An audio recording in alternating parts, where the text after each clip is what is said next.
Today, we're going to be discussing a certain class that no one really has known nor discovered.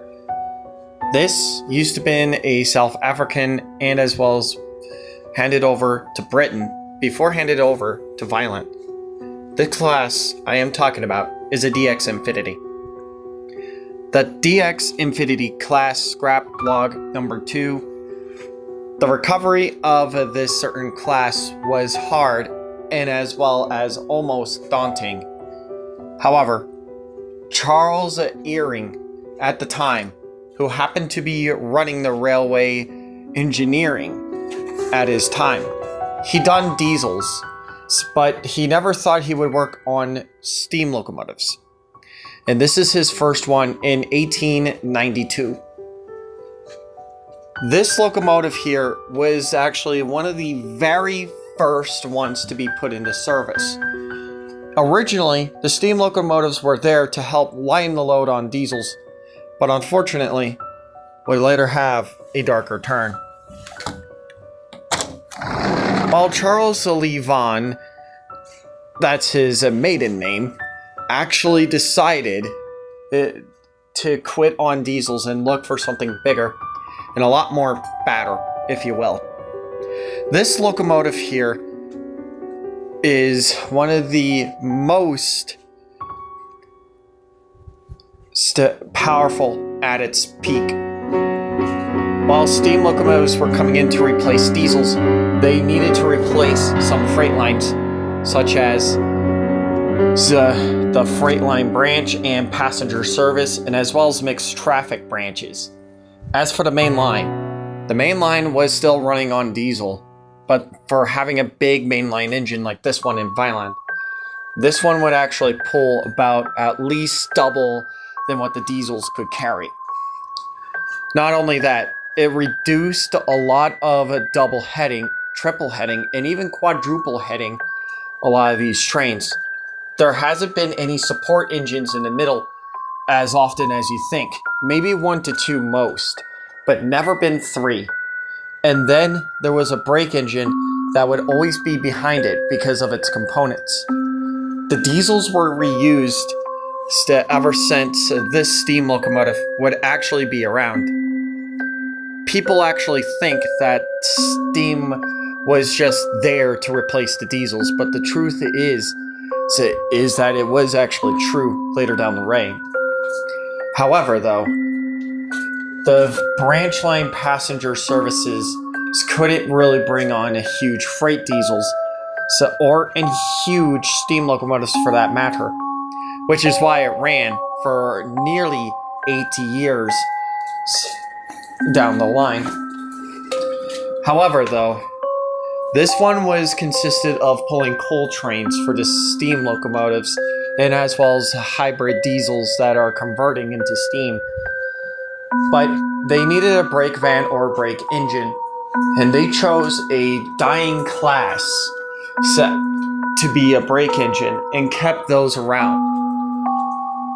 And to your surprise and guesses, yes, this locomotive was actually heavier and badder than the rest. It went up hills smoothly, but as the years went on, the next year was 1893. The steam locomotive era had produced about 50 of these bad boys, and many railways had bought them, mainly the British.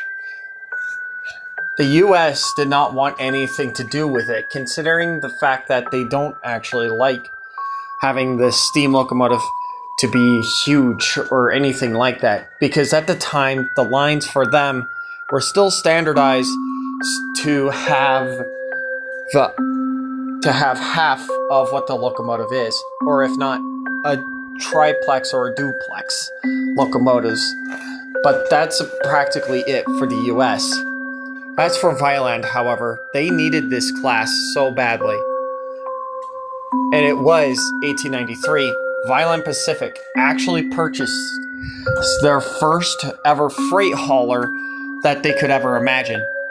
Viland Pacific at its time was actually the VPB, the Viland Pacific branch, while the VPM, the Viland Pacific Main Line, actually decided that they needed this steam locomotive on the main line. The branch line purchased one too because of how much weight and how much rail that this branch line had, considering it was one of the biggest at its peak. However, though, this doesn't mean that the Kirk Rohan branch services couldn't get one. In fact, they could. But the KRB refused to buy one only because of its health records and as well as the safety records. They didn't mind the locomotive being this big, but overall, this locomotive was huge. They think that if they placed this on British lines, that it would be near impossible to get it out because of its branch. So they decided that it would be a good idea to purchase one, but only to stop at the very first station before coming back. Not only with coal or any freight trains, but as well as passengers. However, the diesel drivers of the railway are actually concerned that they're going to lose their jobs for this, or better yet, being transferred onto a steam locomotive that they have no idea how to operate. Which would later be true in 1894.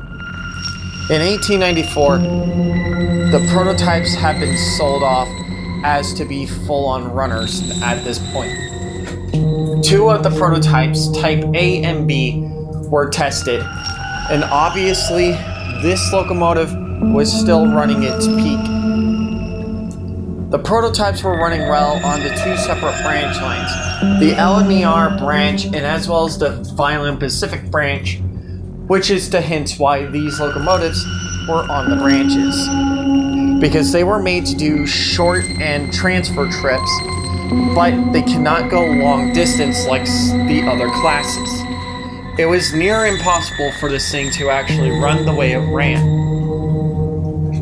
However, though, it wasn't until 1895 that the class would already start to have issues as to be expected.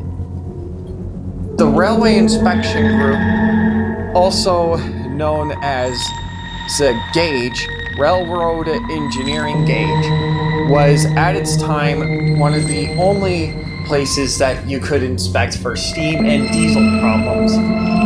To hint why that it was not a big deal at its time. It wasn't until 1895 that this became a big deal for everyone. They started to look everywhere from ups and downs and telling them what basic parts they needed to be. For example, Prototype A needed a new hose alignment and as well as brand new valves so that way they don't lose anything.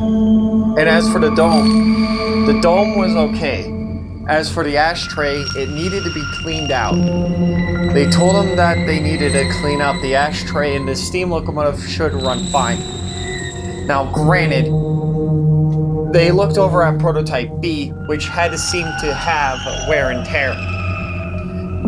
As they said before, new hoses, safety valves, but there was many issues when it came to the smoke box.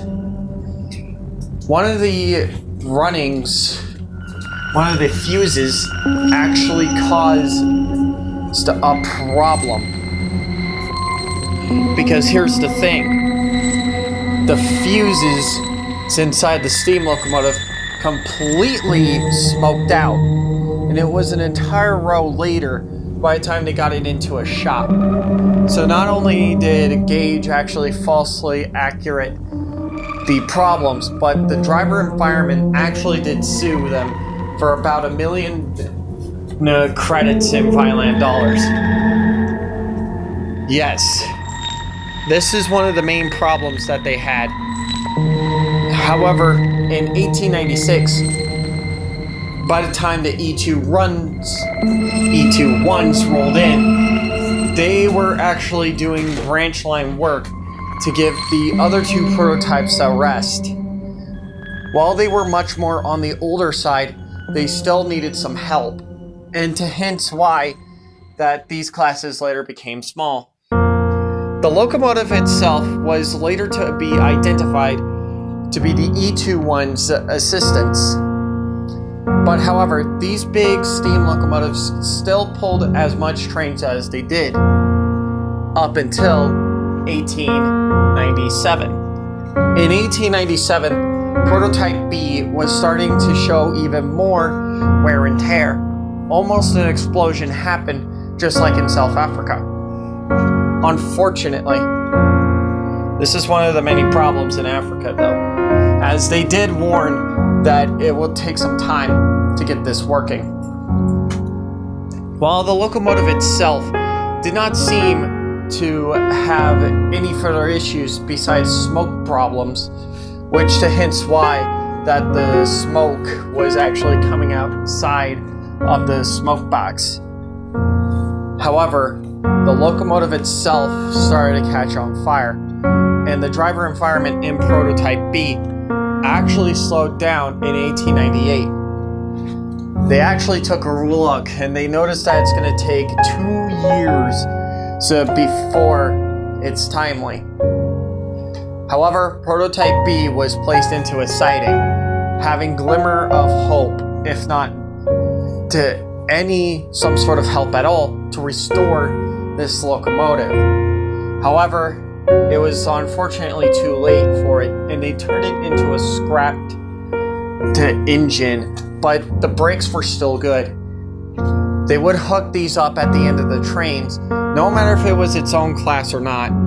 The locomotive actually ran for another 2 years in braking service until it was ready for the scrap heap, being towed by one of its own.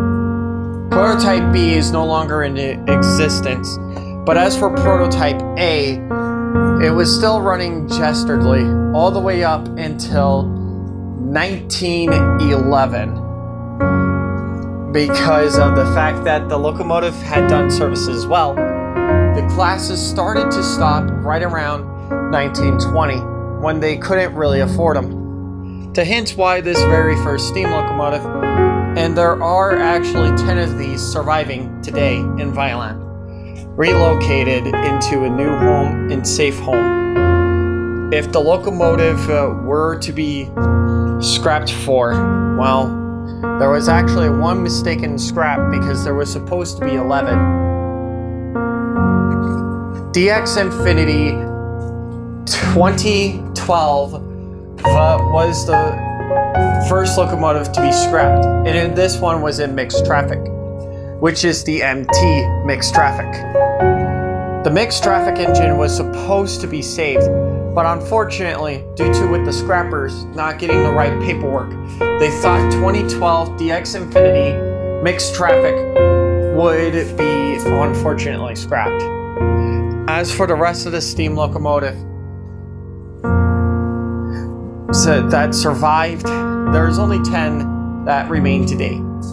As for the rest of the 15, they've been scrapped. However, these things you can still see run today. Barely classes have any survived. However, there is actually a lot more than that. However, 2013 MT was starting to have a noticeable problem issues that the historic railway cannot really afford.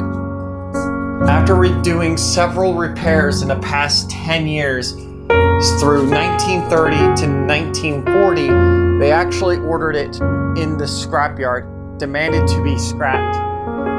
And that's what happened. 9 classes remained.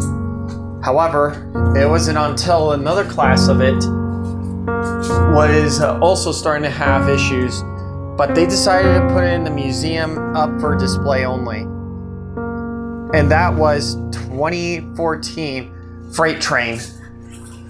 And if you're curious, how come there's only 7 or 8 left? Well, the 8th locomotive later became a brake engine and decided to be placed up for display to show in the museum. The locomotive is never supposed to be running ever again. unfortunately, 3014 PT passenger train would never actually see the light. However, though, the rest of the classes are still running well. However, as for Prototype A was actually had some mechanical problems, which obviously the Historical Railway Association failed to actually inspect with gauge railway systems, and the train practically blew up. The smoke box was on fire and everything. They asked if there was any glimmer of hope. They said no. 7 remain, and today, only 7 classes still run to this day out of the DX Infinity. Here are the remaining survivors. 4001, 4010, 5011, 5060, 6460, 6570, and finally 8910. These trains are still alive to this day. Unfortunately, due to with the 3 scraps that have happened throughout the years, and as well as having one as a brake engine, these locomotives will still forever be cherished as one of the most greatest, but also the most dangerous steam locomotive of all time. End of log 2.